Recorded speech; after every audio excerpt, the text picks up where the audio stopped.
I would love to know, what do you admire most about the character of Grace? Oh my God, what do I admire most about the character of Grace? Her talent, her, her, and her joy, like her sort of ability to live unapologetically in her insane amount of talent. Like I love that she's just very confident. She's very competent at what she does. She's not feeling the need to lessen herself or dim her light in any way to make anyone else comfortable around her. She's just like her big whole self all the time. And I think that's really admirable. But logistically or emotionally, what was the most challenging scene in the film? Oh my God.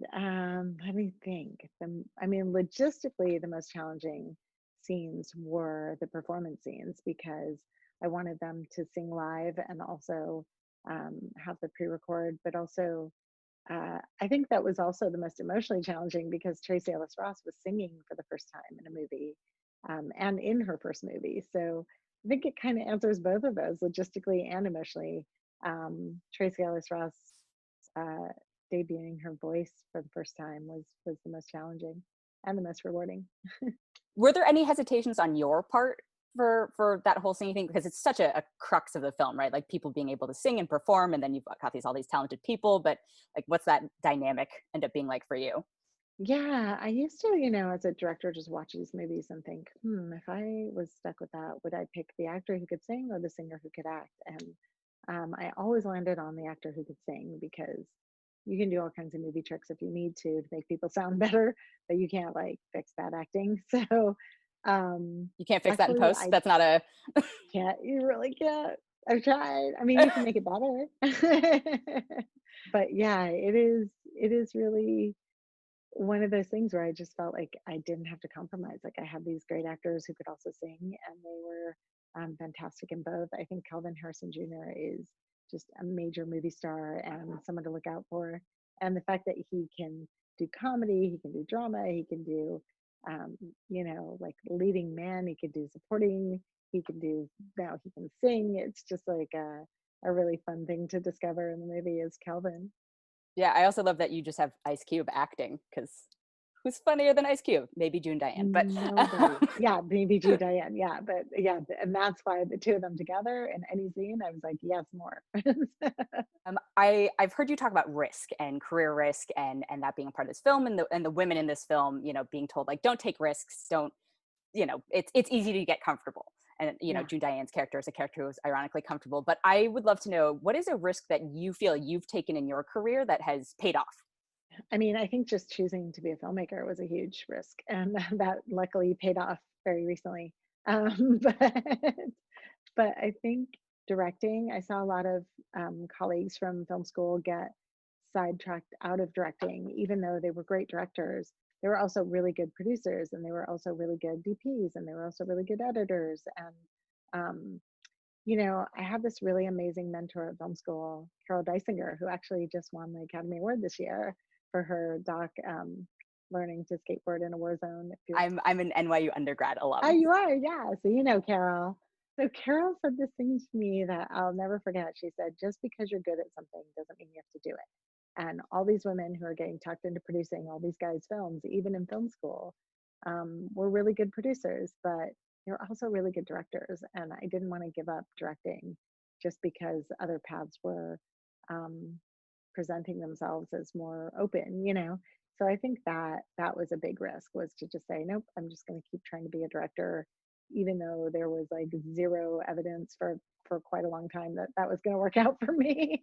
It was really just persistence, I think. So it was fun. So when I did late night, my film school colleague Matt was the DP, and we sent Carol a picture of our slate that said directed by Nisha Ganatra, cinematographer Matthew Clark, and she texted back, "That's a whole lot of not giving up right there." And it was just really cool. It was a really beautiful moment. On the heels of that, like I'd love to know how you define personal success now versus maybe earlier in your career, or your studies, or life in general. Oh my God. Well, I guess the other big risk I took was having a baby, because I don't think anybody says have a baby, it'll be great for your career. So I think That's not in the that, pamphlet, no. yeah, yeah, nobody really puts those two together. And that was like obviously very rewarding and really successful. So I think a lot of um, how I define success shifted from being solely work focused to now also being like, how am I affecting these other lives and souls that I am in charge of in a way? Like, how do I make sure that I'm like creating a balanced and like open life for them and not, you know, like treading on their spirits, how to sort of not break these two little new souls in the world is, I think, the biggest definer of success now is like if they smile or they feel good about themselves or there's like they have a really tough moral lesson and come out on the right side of it. It feels like the biggest success in the world. I mean, even just like teaching my kid how to ride a bike, I was like, did it. Like that was just like amazing. I was like, and he'll know how to ride that bike for the rest of his life. And I did that. And that's kind of It's the like a ultimate directing weirdo, crazy performance. thing. Yeah, right, exactly. No, Method. it is, yeah, I think there's that. And then also just career-wise, I think um I also have these amazing women. When I made my first feature, it didn't feel like a success to me because I, was watching my male colleagues sort of make their indie films and then get these 3 picture deals, and I was struggling in the indie film circuit and the festival circuit. And then we finally got distribution, and then got a small little release, and then it took me a long time to think that movie was a success and not a failure. And that is sounds ridiculous now because I can look back and be like, made a movie when you were 24, like give yourself a fucking break, like it did great. And it launched your directing career and that's what you wanted. So I think that look now I can look back and be like, oh, that was successful. But at the time I was not defining it as successful at all. So I think it's cool how in life you can go back and look at things you really held as failures and redefine them for yourself and forgive yourself a bit. Like that I think is a really beautiful thing of experience and time. It's the fixing it in post. It's the changing the Yeah, narrative. fixing it in post. Exactly. I think we are at time. Thank you so It much. was nice talking to another NYU grad.